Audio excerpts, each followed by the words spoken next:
संस्कृत वाली मैम पढ़ा रही है। केशव आनंद जी बुलाए। हाँ, शुरू करें। हाँ, यस। हाँ।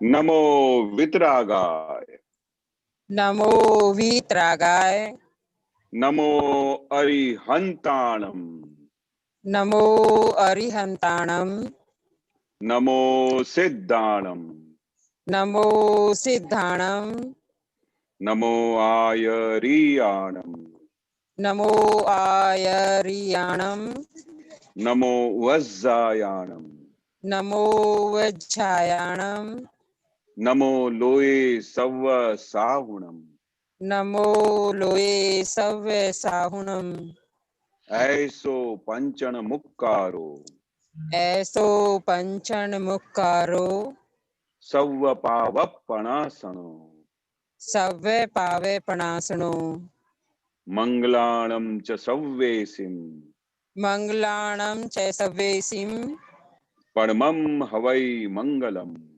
परमं हवै मंगलम्। ओम नमो भगवते वासुदेवाय। ओम नमो भगवते वासुदेवाय। ओम नमः शिवाय। ओम नमः शिवाय। जय सच्चिदानंद। जय सच्चिदानंद। जय सच्चिदानंद। जय सच्चिदानंद स्वामी जी, जय सच्चिदानंद। सब महात्माओं को जय सच्चिदानंद। जय सच्चिदानंद। पूछना चाहेंगे? अभी कोई है नहीं क्या? मैं थोड़ी देर बाद पूछ लूंगी। थोड़ी देर के बाद। अभी ये करुणा जी आप बोल रहे हैं पूना से, बोलिए करुणा जी। हाँ। बताएं। हाँ जी, जय सच्चिदानंद। जय सच्चिदानंद। जय सच्चिदानंद। जैसे किसी के प्रति राग, मतलब राग बहुत ज्यादा होता है, कुछ दिन पहले सुना था, तो द्वेष भी होता है। हाँ जी। तो ऐसा सच में होता है, तो उसको कैसे खत्म करें? हाँ, सबसे पहले तो राग क्यों होता है वो देखने का, राग कहाँ से शुरू होता है वो देखने का। हमारा सबसे पहला तो ध्यान ये होना चाहिए कि हमारे आसपास जो भी लोग मिले हैं, हमारे आसपास जो भी लोग आए हैं, वो किसी न किसी वजह से, किसी न किसी हिसाब की वजह से आए हैं।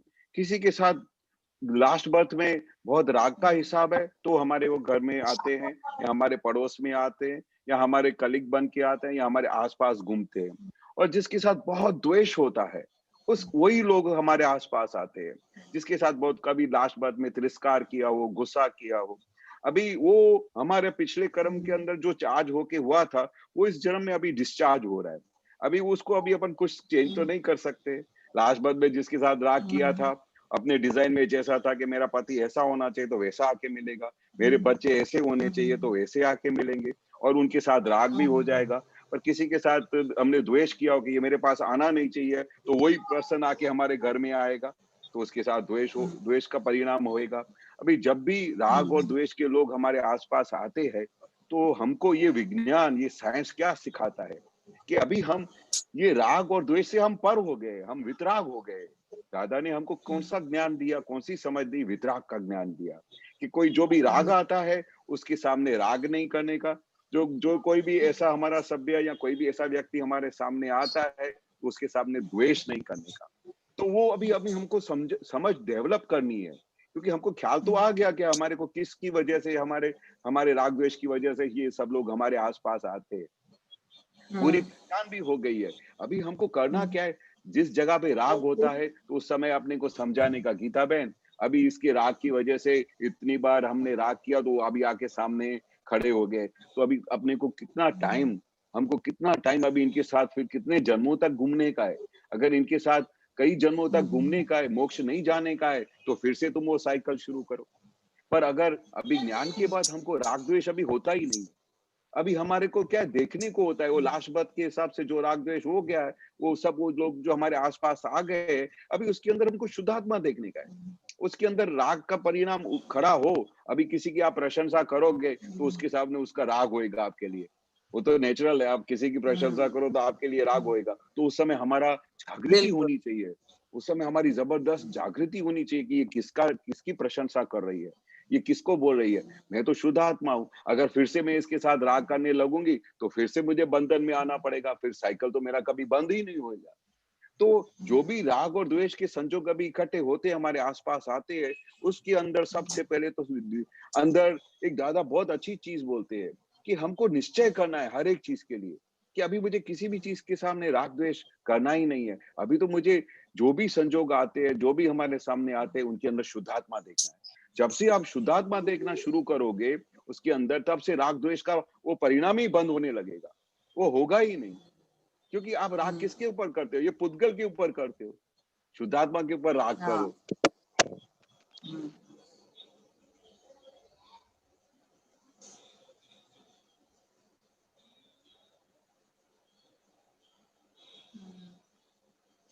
बोलिए। आवाज। हाँ।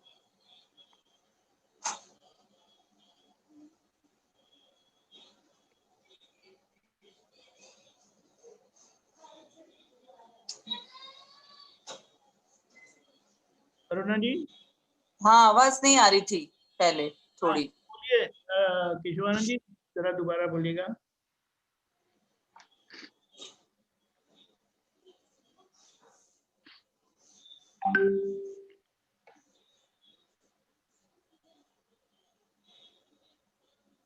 क्या बोल रहे हैं? बोलिए। आवाज नहीं आया था उनको। आप जो हाँ हाँ हाँ, अभी आ रहा है। हाँ, थोड़ा सा पीछे का हाँ थोड़ा सा ही नहीं आया था, बाकी आया था। हाँ हाँ, तो वो राग द्वेष का अभी वो उसका रहस्य हमको पता चल गया कि अभी हमको राग द्वेष तो होता ही नहीं है, क्योंकि जब से हमको शुद्धात्मा का लक्ष्य मिल गया, अभी ये जो भी व्यक्ति जो राग द्वेष वाले हमारे आसपास है ना, उनके साथ अभी संभाव्य निकाल करना है, उनके साथ और कुछ भी नहीं करना है। शुद्धात्मा का लक्ष्य रखना है, 5 आज्ञा रखनी है और वो उन फाइलों का संभाव से निकाल करना है। अभी राग द्वेष अभी होने ही वाला नहीं है, क्योंकि हमको आत्मा में सर्वभूतेषु का पूरा विज्ञान मिल गया, उसकी पूरी दृष्टि मिल गई है शुद्धात्मा देखने। इसलिए वो जो भी संजोग आए ना, उनको देखा करो। उनको अभी ऐसे जो भी फाइल आती है, उनको राग की फाइल, और समझो आपका बेटा है, उसके ऊपर आपको राग होता है, तो सबसे पहले गीता बहन को बोलने का कि आपका राग फिर शुरू हो रहा है। उसके अंदर शुद्धात्मा देखोगे तो राग होगा नहीं। बिल्कुल। ख्याल आ गया? हाँ जी। एक और था, अभी 2 दिन पहले सुबह के सत्संग में त्रागु करके कुछ था। हाँ, उसको मुझे मतलब त्रागु। समझ आया, लेकिन मेरे को हिंदी में थोड़ा और समझ। हाँ, अभी त्रागा एक ऐसी चीज होती है, ये जो गुण होता है ना, थोड़ा स्त्रियों में ज्यादा होता है, पुरुषों में कम होता है, पर स्त्रियों में बहुत ज्यादा होता है। तो ये त्रागा करने का मतलब क्या होता है कि अपनी इच्छा के प्रमाणे, अपने धार्या प्रमाणे उसको सामने वाले को मजबूर करने का, उसको त्रागा बोलते हैं। अगर अभी उसको किसी भी चीज को, स्त्री को कुछ करवाना हो, जैसे कैकेयी को करवाना था, तो उसने कैसे त्रागा किया? दशरथ राजा के सामने कैसे त्रागा किया कि मेरा बेटा उधर राज पे बैठेगा, और उसके लिए वो कैसे रात को सो जाती है, कुछ खाना नहीं खाती है, ऊंधा होकर सो जाती है, तो राजा को मजबूर किया और राम को वनवास भेजना पड़ा। तो इसको ये क्या बोलते हैं? ये त्रागा, अपने धार्या करने का। फिर उसको वो समझ में नहीं आता है, उसके सामने वो अंधकार आ जाता है, उसको कुछ दिखाई नहीं देता है, बस मुझे ये करवाना है। फिर उसके लिए वो रोएगी, आंसू बहाएगी, कुछ भी करेगी। वो उनका प्रकृति में त्रागा होता है कि अपने हिसाब से उसको सामने वाले को मजबूर करने का कि ये ऐसा करे, उसको त्रागा बोलते हैं। और इसके लिए तो दादा ने बहुत जागृति देने को बोली। वो दादा यहाँ तक भी बोला था कि कोई त्रागा करता हो तो आपको पता चलना चाहिए कि त्रागा, तो उसको बोलने देने का, जितना त्रागा करने का था, तेरे को जितना रोने का है रो, ऐसा करके दादा बोलते, क्योंकि उनको पता होता है कि ये अभी त्रागा के मूड में है। अभी उसको भी पहचान होनी चाहिए कि त्रागा, समझदारी से कोई करेगा तो सामने वाले को तो पता चल जाएगा, उसको त्रागा नहीं बोलते, उसको सहज बोलते हैं। पर कोई चीज करवानी हो, अपने हिसाब से करवानी हो, और उसके हिसाब से उसको मजबूर करना हो, तो उसके लिए तो हर एक प्रकार, इवन उपास कर लेगी सब। जो आपको समझो 10 लाख का कोई हीरे का हार आपको चाहिए, एक आपके मन में हो गया कि ये जो हार है ना, वो मुझे आना चाहिए, तो वो आपको लगता भी है कि मेरे हस्बैंड के पास इतना पैसा है कि वो कर सकता है, पर हस्बैंड को हीरे की हार लेके देने में उसको बिल्कुल इंटरेस्ट नहीं है, क्योंकि वो समझता है कि ये तो खाली श्रृंगार की चीज है। जैसे दादा बोलते हैं कि ये तो पत्थर है, उस पत्थर के अंदर इतना राग हो जाता है तो उसको ऐसा पूरा ज्ञान हाजिर होता है। अभी वो उसको वाइफ को नहीं लेके दे रहा है वो हीरे का हार। अभी उस समय वाइफ का तो एक डिटर्मिनेशन है, इतना पैसा कमाता है, इतनी फैक्ट्री चलती है, तो अभी मुझे हार नहीं लेके दे रहा है। तो फिर वो क्या करेगी, फिर उसका त्रागा शुरू होगा। त्रागा कैसे शुरू होगा, पहले तो बोलेगी अगर मुझे आप ये हार नहीं लेके देते हो तो मैं तो आज से खाना बंद कर दूंगी, मैं उपवास करूंगी, मैं बच्चों को भी स्कूल नहीं भेजूंगी, आप ही जानो, मुझे ये हार कैसे भी चाहिए। फिर वो हफ्ते तक भी वो करेगी त्रागा, रोएगी, कुछ भी करेगी, उनका कहना नहीं मानेगी, पर उसको मजबूर कर डालेगी। जब मजबूर हो जाएगी तो उसका समय समझने का कि उसने अपने त्रागा से उसको मजबूर किया। अगर वो हस्बैंड समझा देता हो और वो एक्सेप्ट कर ले तो उसको त्रागा नहीं बोलते, पर अपने हिसाब से उसको मजबूर करवा के वो हार लिया, उसको बोलते त्रागा। फिर उसमें वो सब कुछ करेगी, सब कुछ करेगी। ख्याल आया? ऐसा बच्चे भी कभी कभी करते हैं। हाँ, बच्चे भी अपने दारिया प्रमाणे करते हैं, पर बच्चों का छोटे अभी होते समझ क्या, बहुत बहुत छोटे हैं, उनकी इतनी समझ नहीं होती है, उनकी इतनी। हाँ, भगवान श्री ने बहुत बहुत अच्छा दिया है, inflicting punishment upon oneself to bring round another person, obstinacy, stubbornness। बहुत अच्छा उसका इंग्लिश ट्रांसलेट किया है। तो बस इतना स्टबर्न बनने का, इतना स्टबर्न के वो हिला नहीं सके, अपने हिसाब से ही उसको करवा डाले। और बच्चे तो क्या ना समझ है, वो अपना तो उनका परसेंटेज बहुत कम होता है, पर जो समझदारी से करते हैं उसको त्रागा बोलते हैं। वो तो अपनी बिना समझ के अपने हिसाब से थोड़ा मैं ऐसा करूंगा तो कर डालेगी, उनका हेतु अलग होता है। पर हमारा हस्बैंड वाइफ के बीच में जो वाइफ जब त्रागा करती है तो उसका बहुत जबरदस्त हेतु होता है कि मुझे ये चीज करवानी है, और अपने आप को कितना भी पनिशमेंट करेगी, कुछ भी करेगी, पर वो करवा के छोड़ेगी। दादा त्रागा के लिए बहुत बहुत बोलते थे कि ये त्रागा जैसी चीज तो होनी नहीं चाहिए, क्योंकि ऑलरेडी एक स्त्री प्रकृति को दादा बोलते हैं कि जहां पर मोक्ष पॉसिबल नहीं है, उनको दादा ने इस मोक्ष के इतने बड़े मार्ग पे पहुंचा दिया कि उन्होंने, दादा ही एक अकेले इंसान थे, इतने अकेले ज्ञानी पुरुष थे जिन्होंने बोला कि स्त्री का मोक्ष है। पर इसको 1-2 अवतार के बाद, बाकी तो समाज के जितने भी धर्म है वो सब ये ऐसा बोलते हैं, जैन धर्म इनको स्त्री का मोक्ष ही नहीं है। पर ऐसे दादा ने जबरदस्त विज्ञान दिया है कि स्त्री की प्रकृति को पहचानने के लिए दादा ने सब फोड़ पाड़े कि स्त्री क्या क्या करती है, त्रागा करती है, स्त्री बनी क्यों है, अपने मोह और लोभ की वजह से बनी है, कपट की वजह से बनी है उसका प्रकृति। पुरुष कैसा बनता है कि उसका अहंकार और मान और क्रोध की वजह से पुरुष की प्रकृति बनी है दोनों प्रकृति, दोनों के अंदर शुद्ध आत्मा भगवान है, दोनों मोक्ष जा सकते हैं, पर ये प्रकृति को पहचान में लाना है कि ये प्रकृति क्या काम करती है, ये स्त्री प्रकृति किस तरह से त्रागा करके सामने वाले को नीचे गिरा के कुछ भी करवा सकती है। इसलिए दादा ने बोला ना, हाँ आप क्या बोल रहे हैं? ये कि ये फिर यूं भेदभाव नहीं है स्त्री पुरुष का?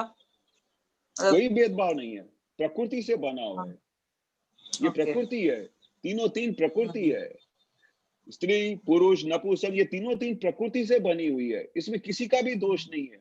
वो हर एक अपने हिसाब से जितने, जब स्त्री में मोह और लोभ के परमाणु बढ़ जाते हैं, कपट के परमाणु बढ़ जाते हैं, और दूसरे क्रोध भी होता है उसमें, ऐसा नहीं है कि स्त्री की प्रकृति में क्रोध नहीं होता है, फिर उसमें ये नहीं होता है, क्रोध भी होता है, मान भी होता है, पर उसके परमाणु कम होते हैं, और वो परमाणु ज्यादा होते हैं तो स्त्री होती है। इसी तरह से पुरुष में ऐसा नहीं है कि पुरुष के अंदर सिर्फ क्रोध और मान ही होता है, पर उसके अंदर भी कपट होता है, उसके अंदर भी मोह होता है, इसलिए ऐसा नहीं, पर वो उसका परसेंटेज कम होता है, उसका परसेंटेज ज्यादा होता है। तो जिसका परसेंटेज ज्यादा बन जाता है फिर वो उसके अंदर वो उसके परमाणु से उसका शरीर बनता है। पर दोनों के अंदर अगर ये संसार में ज्ञान नहीं मिलता है, दादा भगवान का समझ नहीं मिलती है, तो इस चक्कर में ये घूमते रहते हैं। पर हम सबको जिनको ज्ञान मिल गया, उनको समझ मिल गई, तो स्त्री पुरुष से वो अलग हो गए, अभी तो शुद्धात्मा का पक्ष में आ गए।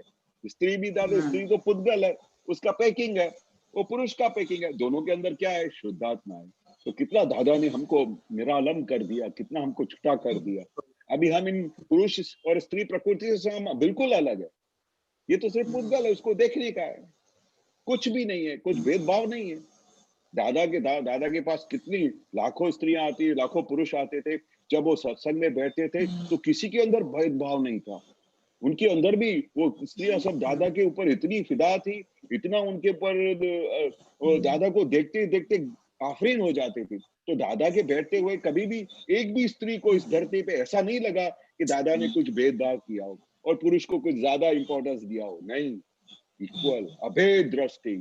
ये विज्ञान की सबसे बड़ी दृष्टि है, अभेद दृष्टि, जो दादा के पास थी और दादा ने हम सबको दी है। हम हमारे महात्माओं जितने भी है, किसी के पास भी ये भेदभाव नहीं होता है कि ये स्त्री है या पुरुष है। उनके पास जितने भी महात्मा है जिन्होंने दादा से ज्ञान लिया है, समझ ली है, उनके पास तो एक ही है, by relative viewpoint you are Gita, by real viewpoint you are शुद्ध आत्मा, और कुछ भी नहीं है। इतना जबरदस्त दादा ने विज्ञान दिया। सही है।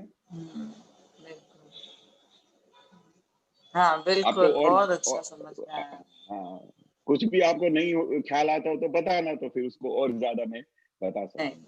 अगर ख्याल आ गया तो जय सच्चिदानंद। जय सच्चिदानंद। हाँ नहीं, हाँ फिर मैं पूछूंगी। जय सच्चिदानंद।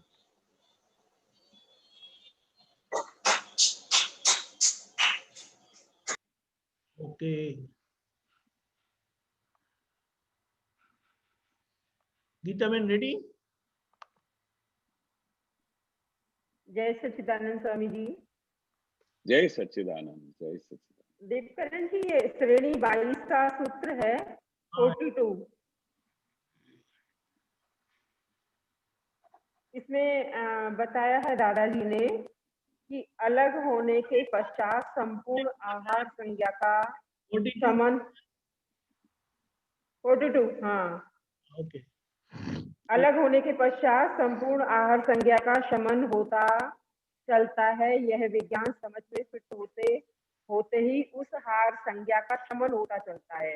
एक मिनट। जो संज्ञा इन 4 गति की भटकन का कारण थी, वही आहार संज्ञा शमन होने से उसमें से निकलने का अंतिम कारण भी वही बनती है। अभी निकाल रहे हो, पूरा है। एक ही मिनट 42।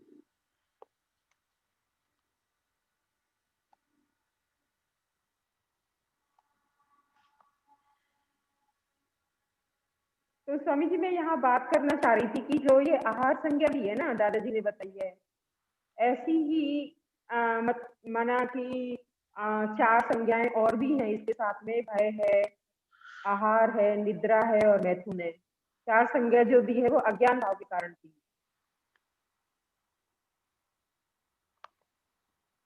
आवाज आ रही है आपको? एक मिनट निकाल। नहीं, आवाज नहीं सुनाई दे, ब्रेक हो रहा है। ब्रेक हो रहा है ना? हाँ, वो निकाल रहे हैं, शायद उसमें से वो मिल जाए तो। हाँ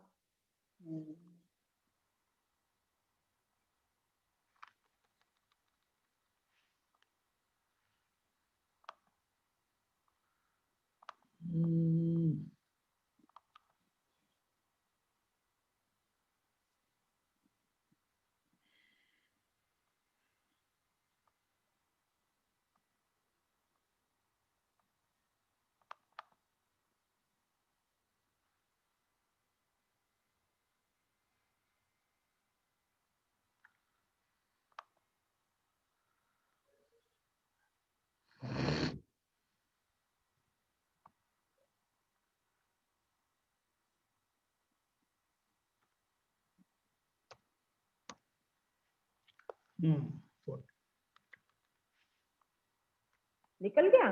एक ही मिनट, 42 बताया ना? हाँ ओके। हाँ 42 है श्रेणी 22 का।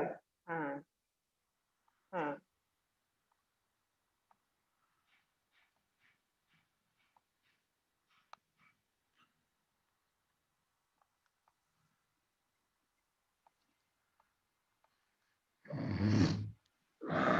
हाँ यही है। हाँ केशवानंद जी, ये हमारे पास हिंदी वाला नहीं, गुजराती वाला है। ये है અચ્છા અચ્છા હા, છૂટા પડ્યા પછી આખી આહાર સંજ્ઞા વિરમતી જાય છે, શમન થતી જાય. આ વિજ્ઞાન સમજણમાં ફિટ થતા થતા જ એ આહાર સંજ્ઞા શમન થતી જાય છે. જે સંજ્ઞા આ ચાર ગતિની ભટકામણનું કારણ હતું, એ જ આહાર સંજ્ઞા શમન થતા એમાંથી નીકળવાનું કારણ પણ છેલ્લું એ જ બને છે. हाँ, सही बात है.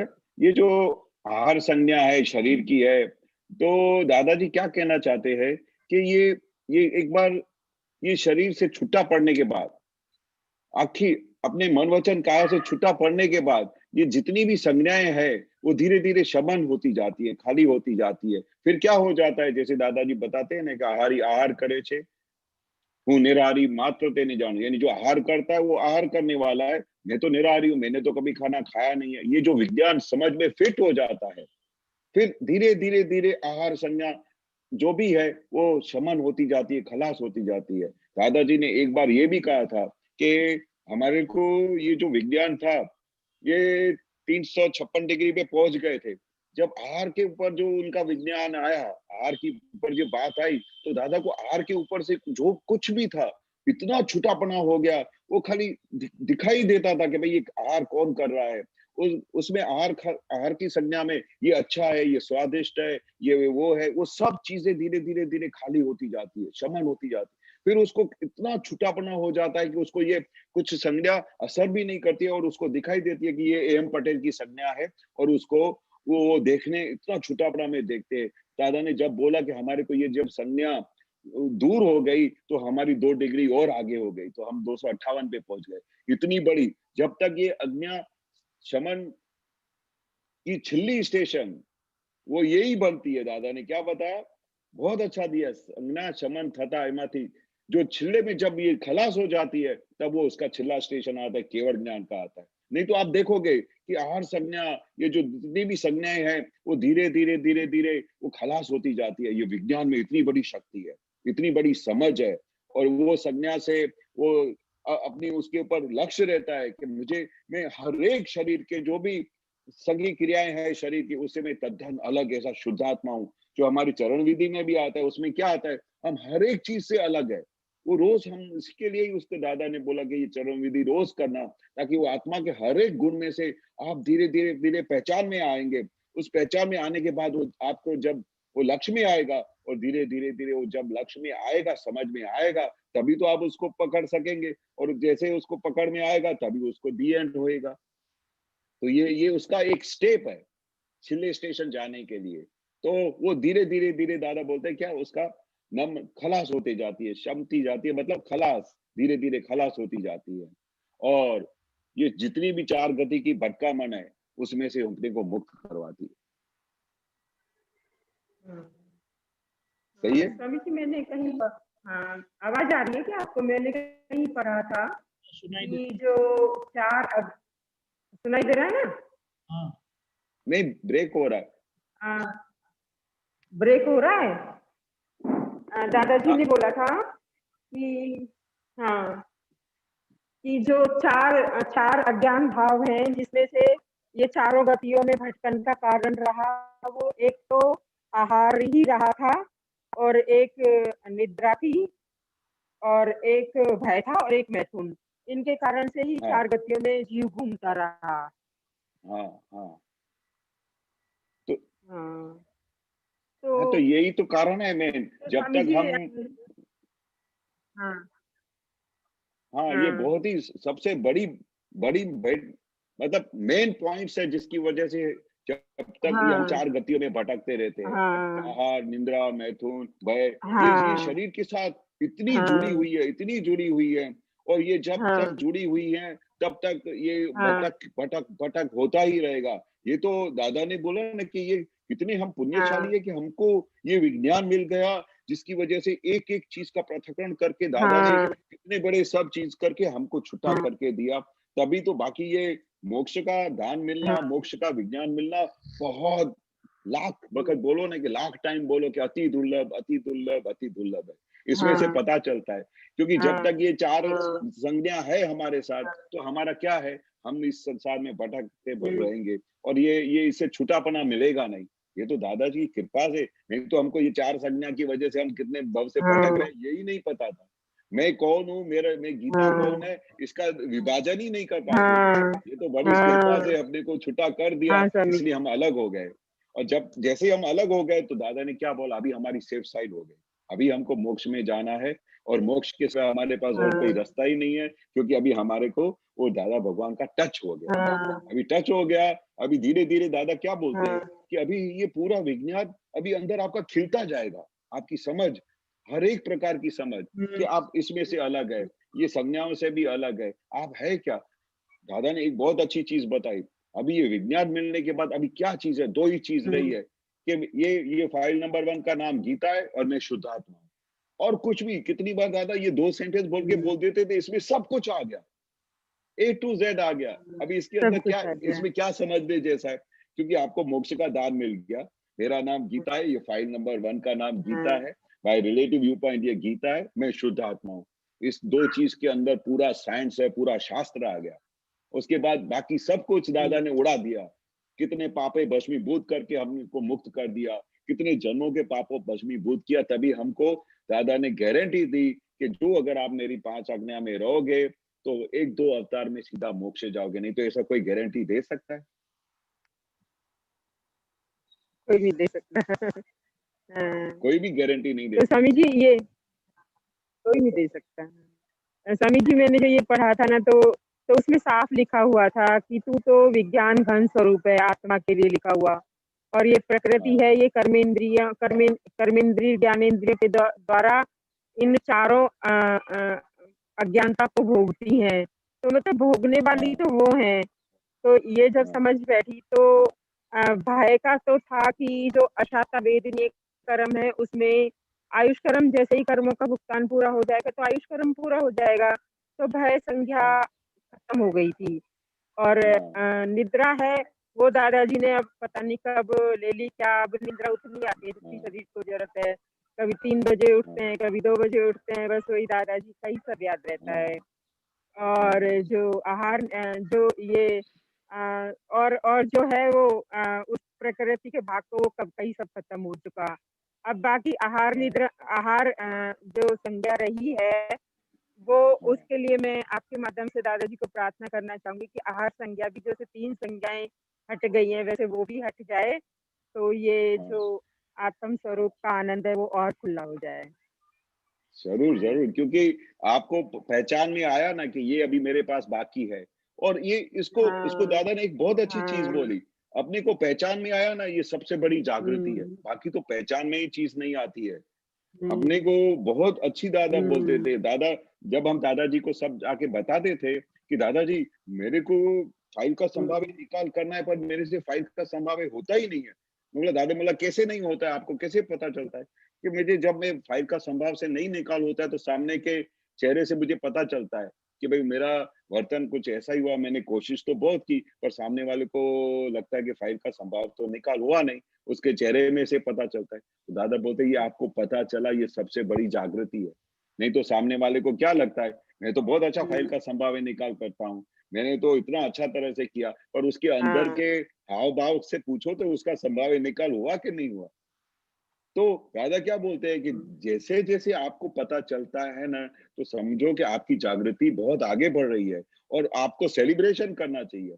और जब नहीं होता है तो दादाजी ने बहुत अच्छी चीज समझाई, उसका आप डिप्रेशन मत करना, क्योंकि आपका निश्चय पक्का है ना कि मुझे फाइल का संभाव निकाल करना है।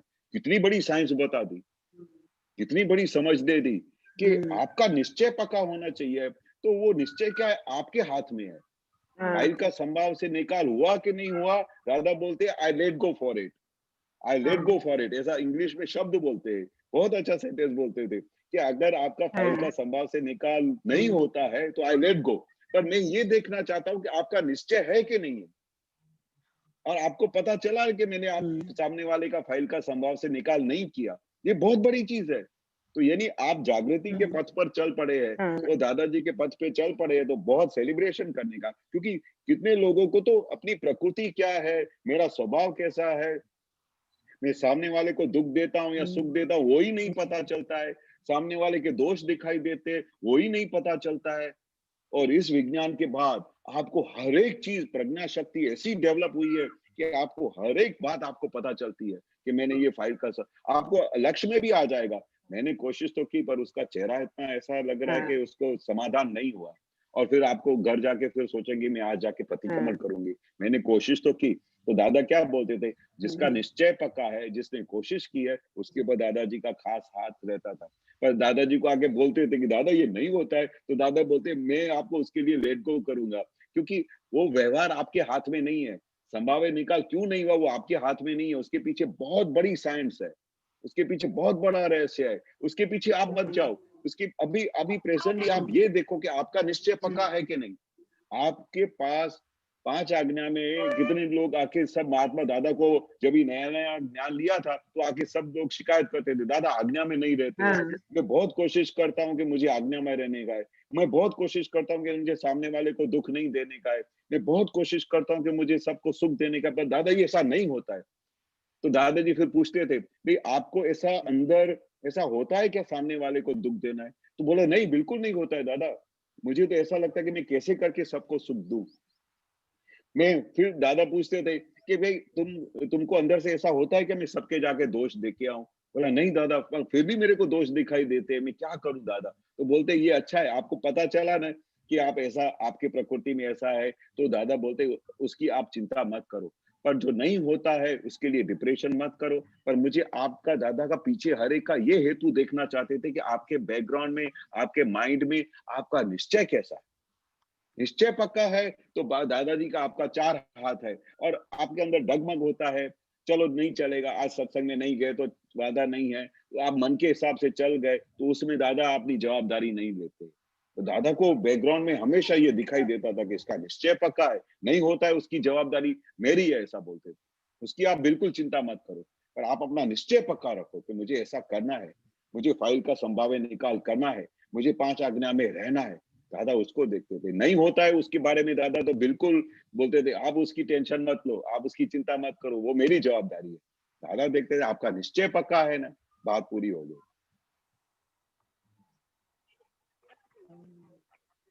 स्वामी जी, सही है। दादाजी ने जो ये बोला कि ये विज्ञान 10 लाख वर्ष बाद निकला है, उसका पूरी हाँ, प्रक्रिया कैसे थी और कहाँ से था और क्या था? एक बार उसका और हाँ। खुलासा कर दीजिए, कैसे कहते थे दादाजी? फिर से बोलिए, नहीं ब्रेक हो रहा है। नहीं समझिए। दादाजी ने जो बोलिए बोलिए गीता बहन। हाँ, बोलिए। दादाजी ने जो बोला ना कि ये विज्ञान माना हम इतने पुण्यशाली हैं कि 10 लाख वर्ष बाद इसका खुलासा हुआ है और हाँ, दादाजी के माध्यम से ये निकला है। तो हाँ। कब था, कैसे था और अब यहाँ तक पहुँचा, उसके लिए दादाजी क्या बताते थे?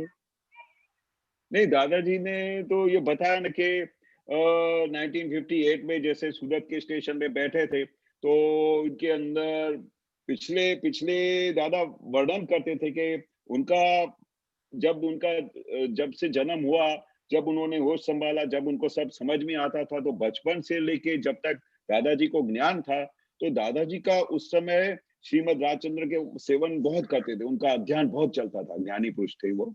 और उनके उनके उनके बहुत डिटेल में वो गए थे, और बैकग्राउंड में पिछले जन्मों में उन्होंने बहुत सारी डेवलपमेंट लेके भी आए थे, और उसके हिसाब से वो दादा का पूरा तैयारी होके आया था।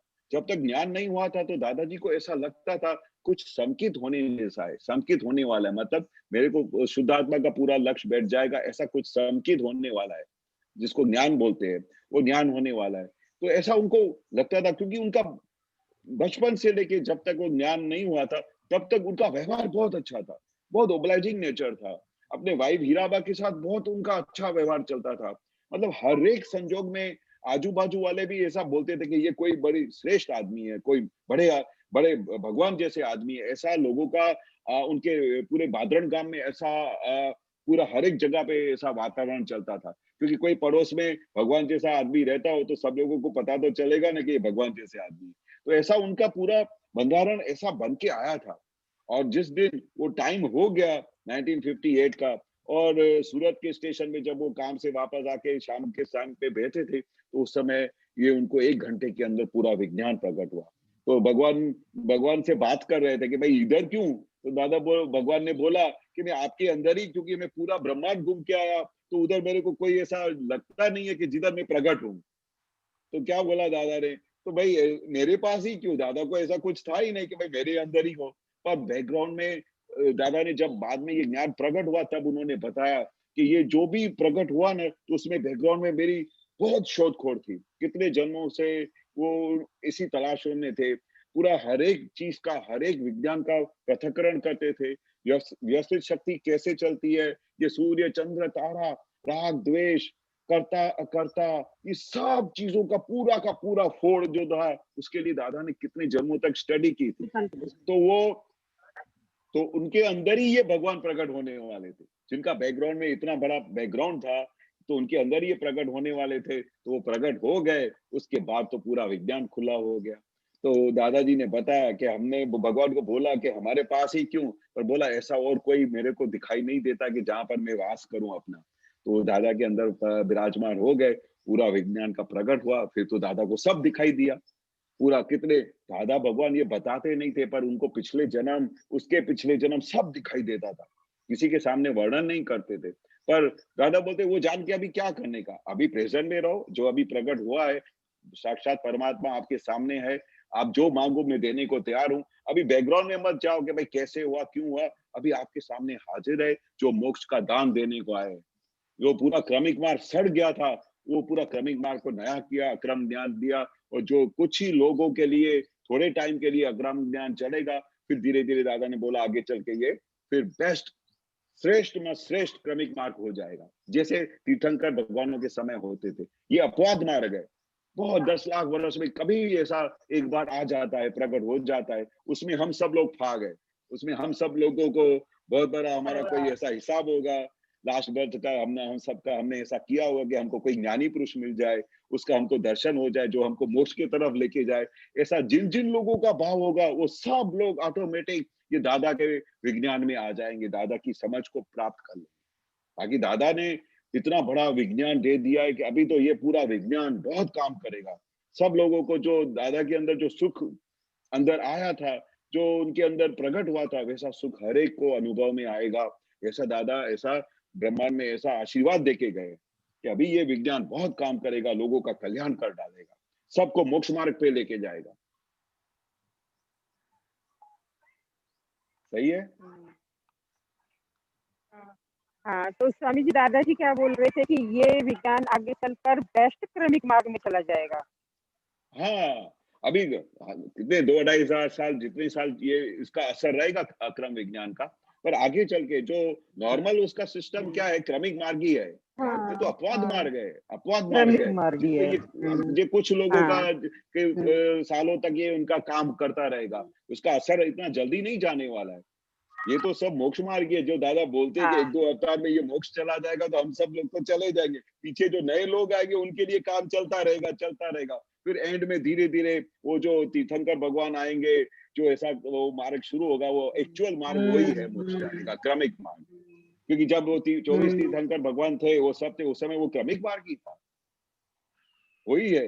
पर ये अपवाद मार्ग है कुछ लोगों के लिए। जैसे हम जब दादा बोलते थे ना कि ये कुछ लोगों के लिए है, तो हम बहुत खुश होते थे कि अरे हम उन लोगों में फा गए, हमारा तो बस काम हो गया, क्योंकि हम कुछ लोगों में से ही है जिनको ये चीज प्राप्त हुई है। बाकी ये सबके खेल की चीज नहीं है। ये अक्रम विज्ञान को जब दादा वर्णन करते थे, तो जब पूरा खुला करते थे, केवल ज्ञान क्या है ये सब खुला करते थे, तो उस समय समझ में आता था कि हम जैसे तीर्थंकर में भगवान के टाइम में बैठे हुए हैं, जैसे हम सतयुग में बैठे हुए हैं, ऐसा दादा विज्ञान खुला करते थे।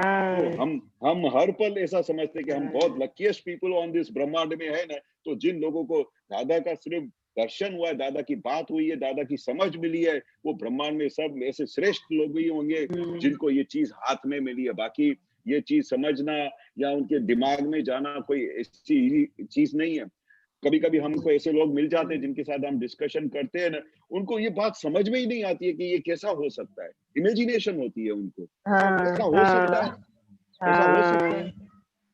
सही कह रहे थे। सबको इमेजिनेशन, जब हमको अंदर से लगता है कि हमको जब मिल गया, तो हम इतना खुश होते कि हमको कितना सब ये विज्ञान समझ में आता है। उन लोगों को ये दृष्टि भी नहीं है कि सामने वाले के अंदर शुद्धात्मा है, और हम दिन रात सबके अंदर शुद्धात्मा देखते हैं, तो हमको इतना आनंद आता है कि वाह दादाजी आपने हमको क्या दे दिया दादाजी, समझ में नहीं आता कि आपने हम पर क्या कृपा बरसा दी आपने। सही बात है स्वामी जी। कभी कभी स्वामी जी ऐसे लगता है कि जैसे पूरी सृष्टि ही है ना निगोद से निकलकर केवल उसकी ओर, केवल ज्ञान की ओर जा रही है, तो ये सब जा उसके रही राही है। है। शुद्धात्मा देखना नहीं पड़ता, उनमें दिखता ही रहता है कि ये सब राही तो हैं, वहां के निकले हुए सारे राही तो है ये।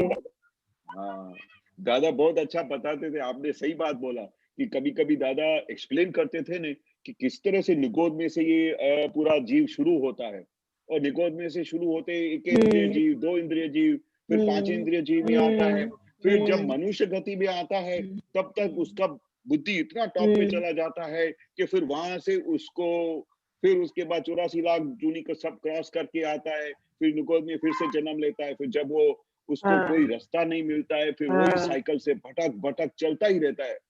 कितने जन्मों से ये साइकिल में से बाहर नहीं निकल पाता है। ये ज्ञानी पुरुष की वजह से कुछ लोगों इस तरह से ज्ञान प्राप्त करके बाहर निकल गए, बाकी ये साइकिल में से निकलना बहुत मुश्किल है, बहुत मुश्किल है। जैसे पर ये ज्ञानी पुरुष ने इतना सरल कर दिया, इतना इजी कर दिया कि जब वो मिलता है ना हाथ में, तो बोलते कि दादा ये आपकी कृपा का फल है, बाकी हम लोगों तो इसमें से बाहर निकलना इम्पॉसिबल लगता था कि हम किस तरह से अपने आप से, ज्ञानी पुरुष की कृपा के फल से, उनकी कृपा से ये छुटापना होता है, उनकी कृपा से ये संकेत मिलता है, उनकी कृपा से ये समझ मिलती है।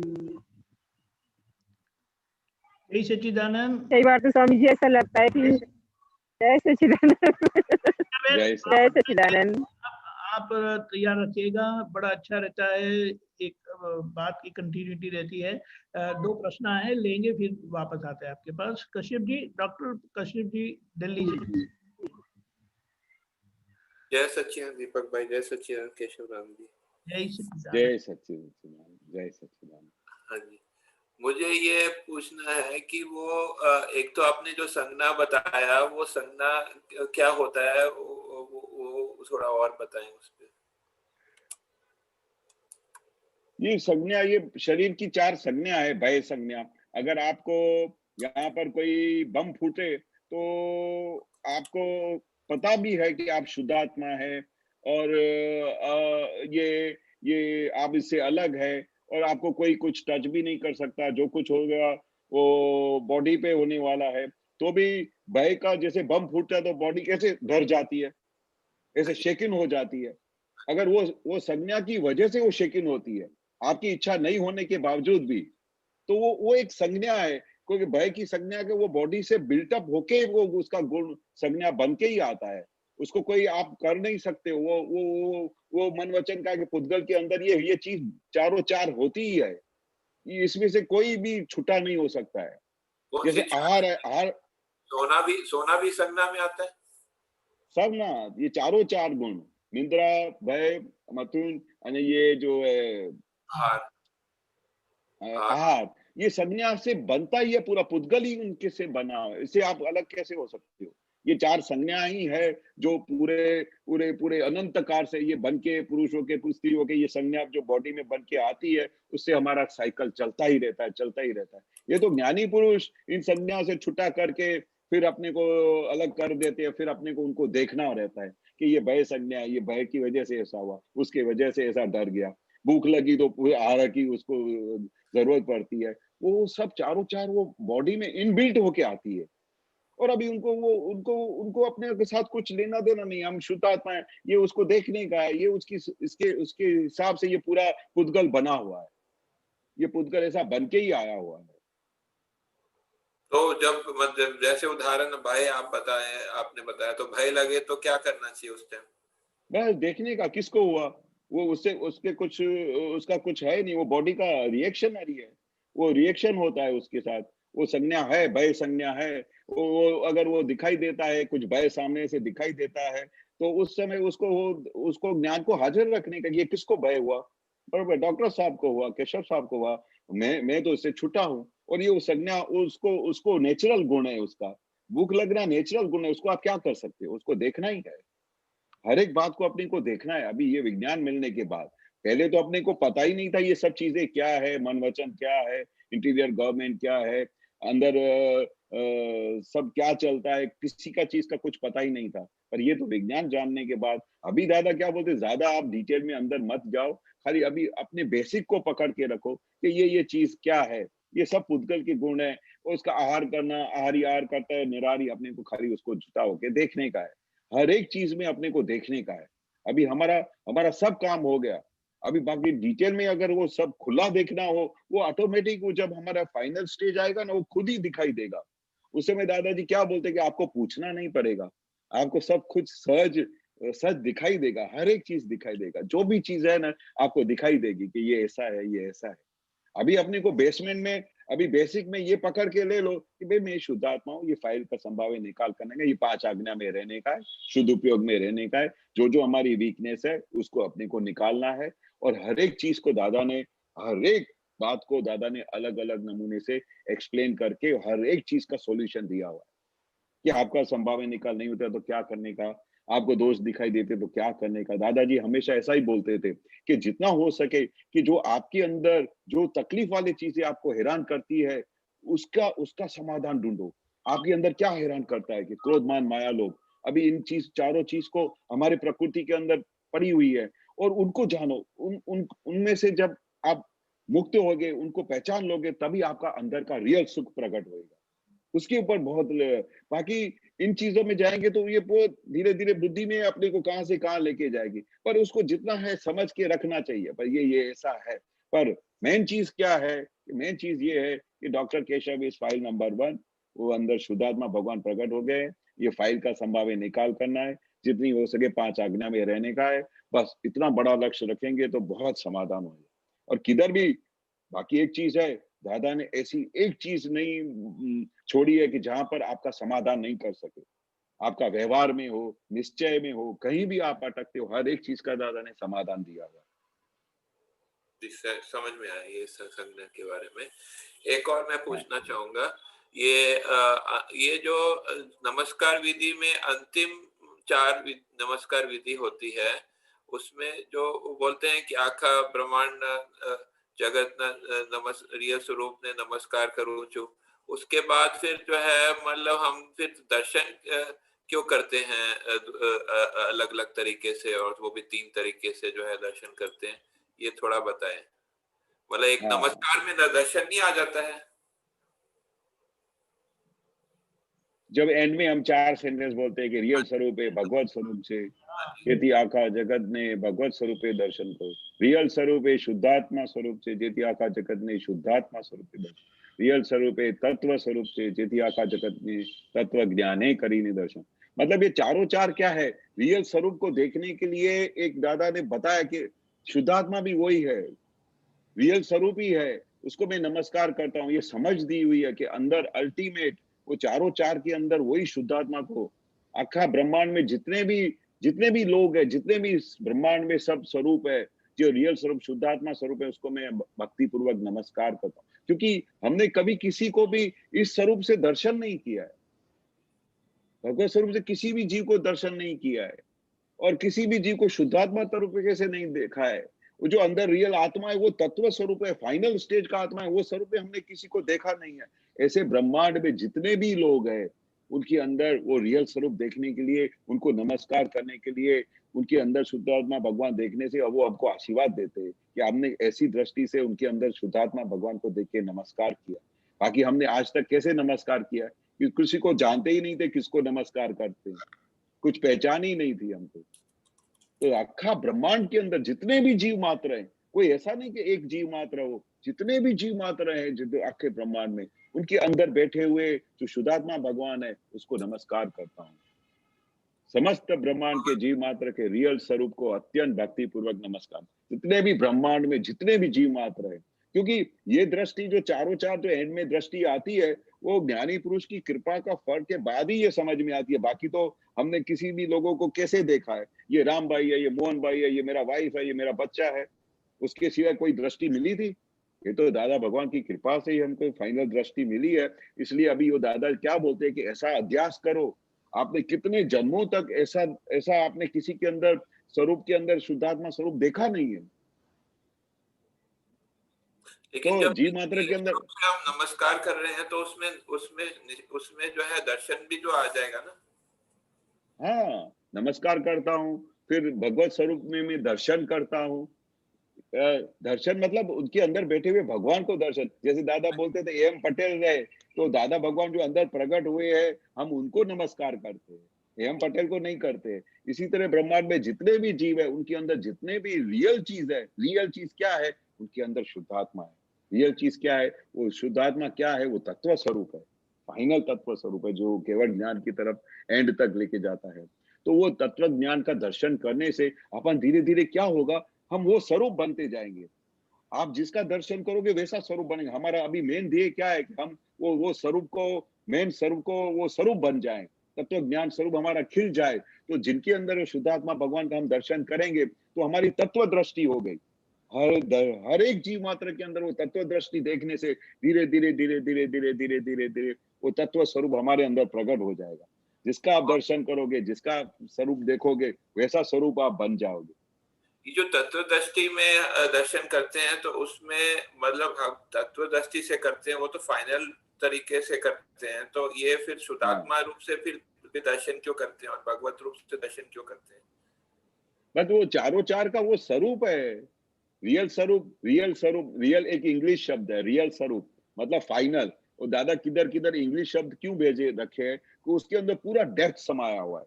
और दादा की साइंस में हर एक जगह पे कहीं ना कहीं ऐसे इंग्लिश वर्ड्स आ गए हैं, जैसे साइंटिफिक, सर्कमस्टेंशियल एविडेंस, वो इंग्लिश में ही उसका डेप्थ निकलता था। इसलिए दादा ने उसको कभी भी चेंज नहीं किया।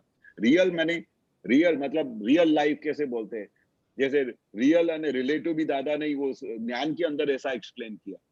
वहां पर वो हिंदी या गुजराती शब्द बोल सकते थे, रियल मतलब अल्टीमेट। तो अल्टीमेट क्या चीज है, तो आत्मा है। तो सबसे पहले क्या बोल दिया, समस्त ब्रह्मांड के जीव मात्र के रियल स्वरूप को, रियल स्वरूप यानी जो फाइनल स्वरूप है। तो वो रियल स्वरूप कैसा है, वो भगवत स्वरूप है, भगवान का स्वरूप है। तो भगवत स्वरूप का दर्शन किया। पहले इंग्लिश में बोला कि पूरे रियल स्वरूप है पूरे जीव मात्र के अंदर, पर रियल स्वरूप कैसा है, वो भगवत स्वरूप है। तो इसलिए मैं उसके अंदर बैठे हुए भगवत स्वरूप का दर्शन करता हूँ। फिर बोलते रियल स्वरूप, और आगे फिर से बोलते कि रियल स्वरूप भगवत स्वरूप यानी कैसा होता है। तो फिर दादा ने वो बताया कि शुद्धात्मा स्वरूप है, शुद्धात्मा स्वरूप जो प्योर सोल है, प्योर सोल।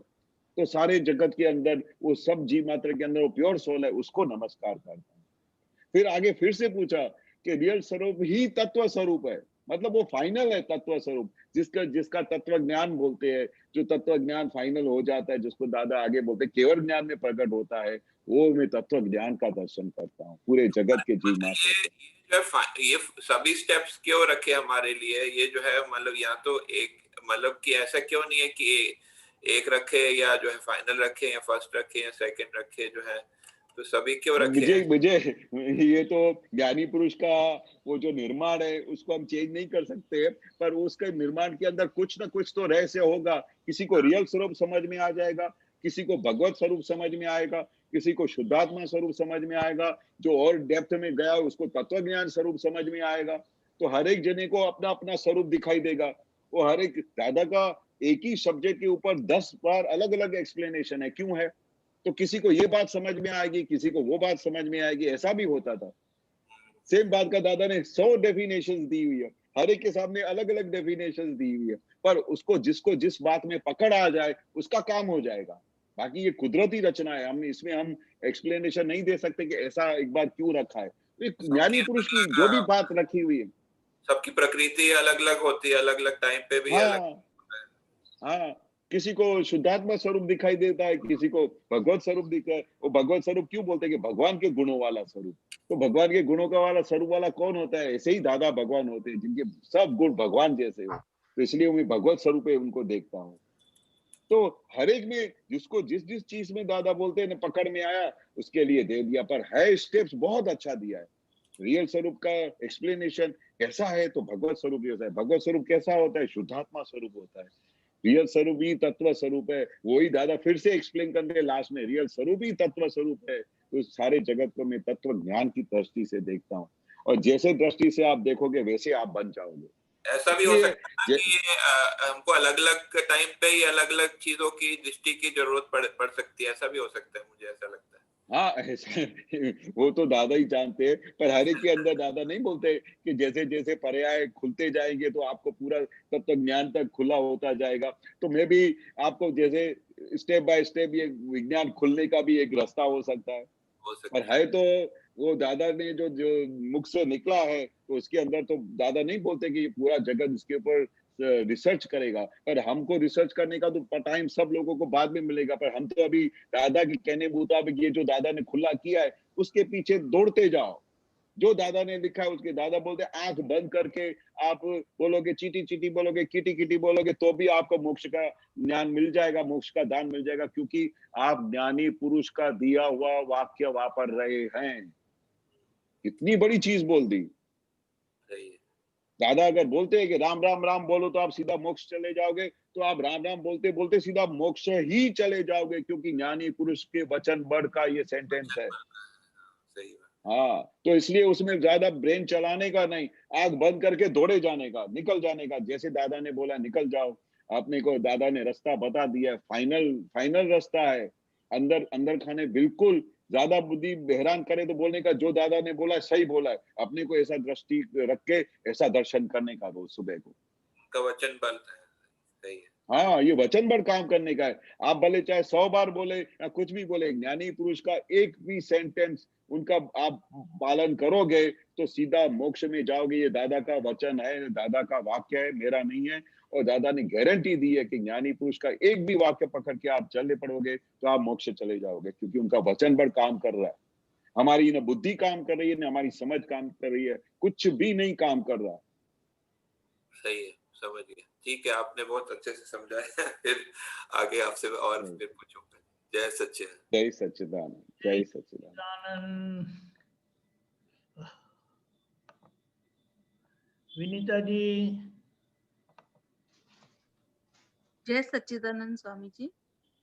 जय सच्चिदानंद, जय स्वामी जी, आज एक फोटो आया था जिसमें दादा भगवान दादा की फोटो पे नमन कर रहे थे और बोल रहे हैं कि चैतन्य फोटो मां चैतन्य पूरे दादा विधि करी, पोते पोताने नमे केवी कमाल करी। एक मिनट। दादा जैसे वो केशवानंद जी, दादा हाँ, विधि करते थे ना, तो विधि करते हुए एक फोटो किसी ने पोस्ट किया है, और फिर हाँ, अपने फोटो को ही नमन करते हैं। ये आ गया एक हाँ, एक मिनट। हाँ, हाँ। और नीचे लिखा है, हम पढ़ते हैं।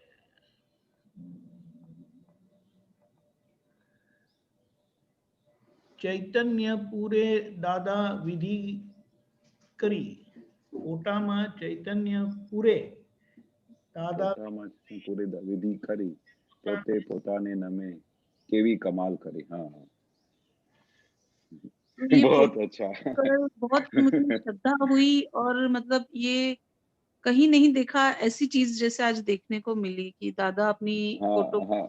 बंद कर रहे हैं, तो बहुत अच्छा मैं लगा स्वामी। हाँ, बहुत अच्छा। इसमें दादा ने जो ये किया था ना कमाल, वो मैं आपको वर्णन नहीं कर सकता हूँ, ऐसा कमाल हुआ था। और जो लास्ट में दिया ने पोते पोताने नमे केवी कमाल करी, मतलब खुद को वो खुद नमन कर रहे हैं, ये कैसा कमाल हुआ है, ये आश्चर्य हुआ है। जैसे ये विज्ञान का आश्चर्य हुआ ना, तो ये से दादा ने ये आश्चर्य किया। अभी क्या था कि दादा को एक बार ऐसा हो गया, किसी एक महात्मा को तकलीफ आ गई, तो तकलीफ बहुत साल पहले की बात है। तो अचानक दादा ने बोला, और ज्ञानी पुरुष चाहे सो कर सकता है, ये दादा बोलते थे। और वो खुद परमात्मा स्वरूप थे, 14 लोग के नाथ थे। वो हमारी दृष्टि नहीं पहुंच सकती थी, बट उन्होंने खुले आम 100 बार बोला, तभी लोगों को पता चला कि ये ज्ञानी पुरुष यानी क्या, भगवान यानी क्या। तो भगवान चाहे सो कर सकते थे। तो सब लोगों को दादा के ऊपर बहुत भाव आया, सब लोगों के ऊपर। धीरे धीरे धीरे अचानक एक दिन दादा ने बोला कि ये दादा भगवान जैसे मंदिर में जाते थे तो प्राण प्रतिष्ठा करते थे, उनके अंदर भगवान बात करे, ऐसा ऐसा कई बार अनुभव हुआ हमारे यात्रा में। हम जाते थे दादाजी के साथ, भगवान की मूर्ति बात करती थी। वो बहुत बात कैसे करे। किसी में जगह तीर्थंकर भगवान की आंखों में से आंसू निकल आए थे, कि किसी तीर्थ स्थान पे गए थे तो मंदिर में जो चोखे की बरसात हुई थी। तो मतलब दादा का इनके ऊपर देवी देवताओं का इतना राजीपा था कि जिसका वर्णन नहीं कर सकते थे। तो वो साक्षात परमात्मा थे। तो किसी के घर में ऐसा तकलीफ आया तो दादा ने क्या किया कि भाई तब तभी वो दादा भगवान का सिमंदर स्वामी का फोटो लेके आना, और फोटो ला के आना, तो हम उसके ऊपर विधि करके देंगे। अभी विधि करके फिर वो तुम अपने मंदिर में फोटो रखना और दादा भगवान की भक्ति करना, कीर्तन भक्ति करना। तो वो एक बार ऐसा शुरू किया, तो उसके बाद उनके घर में पूरा सब विघ्न दूर हो गया। अभी दादा तो चाहे सब कर सके, महात्माओं के लिए तो कुछ भी कर सकते थे, और हाँ। महात्मा जो दादा को मिले थे तो उनके लिए तो बस उनका हृदय थे महात्मा। तो किसी के ऊपर तकलीफ आए, कुछ भी आए, तो दादा फिर उन्होंने एक बार विधि करके दिया। फिर जो विधि करके दिया, फिर तो सब महात्मा आए दादा के पास। रोज दादा के पास इतने सारे फोटो हो जाते थे, और रोज दिन को दादा हर एक फोटो के अंदर प्राण प्रतिष्ठा करते थे। तो फोटो के अंदर वो जब तक वो प्राण प्रतिष्ठा नहीं करे और उसके अंदर लाइव नहीं करे, तब तक वो काम नहीं करेगा। तो दादा ने क्या किया, सब लोगों से जितने भी लोग हैं, फिर वो पूरी लाइव जब तक दादा हाजिर थे, सबके घर, महात्माओं के घर में जितने भी फोटो लगे, उसके अंदर दादा ने, और विधि करते समय 20-20 मिनट तक विधि करते थे, कोई इस तरह से नहीं। फिर वो मूर्ति वो बात करती थी। वो घर में आपने भगवान को रख दिया तो घर में हर एक प्रकार का कार्य होने लगा। सबके विघ्न दूर हो गए, सबके अंतराय दूर होने लगे, और सबके अंदर भक्ति बढ़ने लगी। फिर दादा ने ये भी एक बार सेंटेंस बोला कि ये भक्ति करते करते ये हर एक के घर में जब दादा भगवान सिमंदर स्वामी का फोटो आ जाएगा, तो आप समझ लेना कि पूरे जगत का कल्याण हो चुका होगा। तो फिर दादा ने वो लक्ष्य डाला कि हर एक मूर्ति के अंदर दादा ने जैसे प्राण प्रतिष्ठा की, और प्राण प्रतिष्ठा की तो फिर मूर्ति बोलने लगती है। तो खुद भगवान होके फिर भगवान के अंदर, भगवान को अंदर प्राण में जागृत करे, तो खुद को देख के तो दादा ने बोलते थे सब लोग कि ये दादा ने कैसे कमाल किया। खुद जी। परमात्मा होके आए और फिर परमात्मा को प्रकट किया दूसरी मूर्ति के अंदर, उसी दादा भगवान के अंदर। तो वो सबके काम होने लगे। तो ये बोलता एक बहुत बड़ा आश्चर्य हुआ, कभी ऐसा हुआ ही नहीं है। जैसे ये 10 लाख वर्ष में पहली बार हुआ है, वैसा ही ये 10 लाख वर्ष में फर्स्ट टाइम ऐसा हुआ है कि खुद के भगवान, जैसे तीर्थंकर भगवान हो और खुद के भगवान को वो उनके अंदर प्राण प्रतिष्ठा भर के फिर आपको दे देवे। जी। ऐसा कमाल हो सकता है। ये ऐसा कमाल हो गया कि खुद के अंदर वो जो खुद भगवान प्रकट हुआ है। एएम पटेल वो भक्ति करते हैं, वो सब नमन करते हैं, पर उनके अंदर जो प्रकट हुआ है वैसा भगवान वो मूर्ति के अंदर प्रकट करके सब महात्माओं को देते थे। तो ये गजब कमाल हुआ है, कमाल कर दिया दादा ने। जी स्वामी जी, इसलिए मतलब बोला जैसे ना कि हाँ, ज्ञानी पुरुष चाहे सो कर सके, वो कुछ भी कर सकते हैं। ये वाक्य मुझे इतना दादा का टच करता है कि कुछ भी कर सकते हैं। मतलब आपको किसी भी चीज की शक्ति चाहिए, किसी भी चीज में आप वीक है, किसी भी चीज को आपको चाहिए कि मुझे ज्ञान में प्रकट आगे बढ़ना है, तो दादा के पास जो आपकी भक्ति होगी, वो कुछ भी करके आपको उस मुकाम पे पहुंचा देते। जी, बिल्कुल, बिल्कुल दादा, मतलब हमको तो फ़ोटो देखते ही ऐसा लगता है जैसे बस दादा की कृपा आ रही है हमारे ऊपर।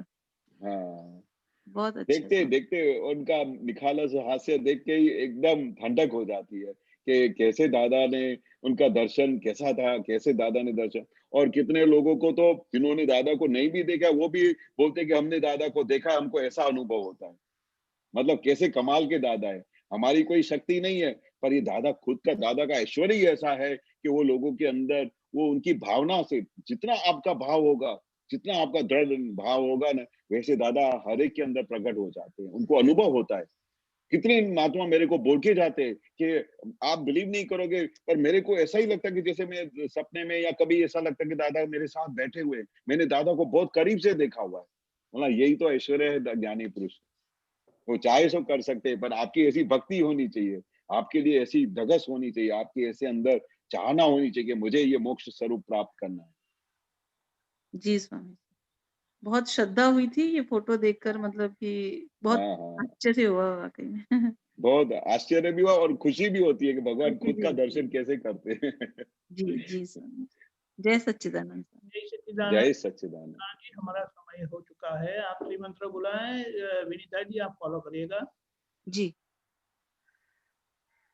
नमो वितरागाय, नमो वीतरागाय, नमो अरिहंताणम, नमो अरिहंताणं, नमो सिद्धाणम, नमो सिद्धाणं, नमो आयरीयाणम, नमो आयरीयाणम, नमो वज्जायाणम, नमो उवज्जायाणम, नमो लोए सव्व साहुणम, नमो लोए सव साहुणम, ऐसो पंचन मुक्कारो, ऐसो पंच नमक्कारो, सव्व पावप्पणासनो, सव पावप्पणासनो, मंगलाणं च सव्वेसिं, मंगलाणं च सव्वेसिं, परमं हवै मंगलम्। परमं हवै मंगलम्। ओम नमो भगवते वासुदेवाय, ओम नमो भगवते वासुदेवाय, ओम नमः शिवाय, ओम नमः शिवाय। जय सच्चिदानंद, जय सच्चिदानंद। जय जय